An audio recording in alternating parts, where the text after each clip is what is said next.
செய்வார். அப்பா இந்த இடத்துல எனக்கு ஒரு வேலை வேணும். இந்த இடத்துல இந்த பதவியில எனக்கு ஒரு வேலை வேணும்னு கேட்டீங்கன்னா, நிச்சயமா உங்கள் தகுதியின் அடிப்படையில கர்த்தர் ஒரு வேலைய கொடுக்க அவர் வல்லவரா இருக்கிறார். நீங்க உங்களுடைய தகுதிய மட்டும் நினைக்காதீங்க. கர்த்தர் உங்களுக்கு என்ன செய்ய முடியும்? உங்கள் பரமபிதா உங்களுக்கு என்ன செய்ய முடியும்? அவர் உங்களுக்கு நன்மை செய்கிறவரா இருக்கிறார். அவரால செய்யக்கூடாத காரியம் ஒன்று உண்டோ? இல்ல.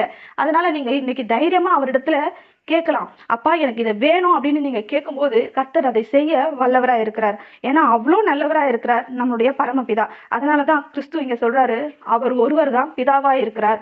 அவர தவிர வேற யாரையும் நீங்க பிதான்னு சொல்லாதிருங்கள்.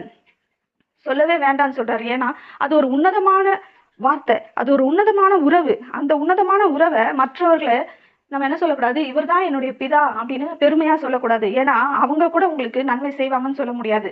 இல்லையா? நன்மை நினைப்பாங்கன்னு கூட சொல்ல முடியாது. உங்களுக்கு எப்போதும் நன்மையை நினைக்கிற ஒரே ஒரு தேவன் இருக்கிறாருன்னு சொன்னா, அது நம்ம பரமபிதா ஒருவர்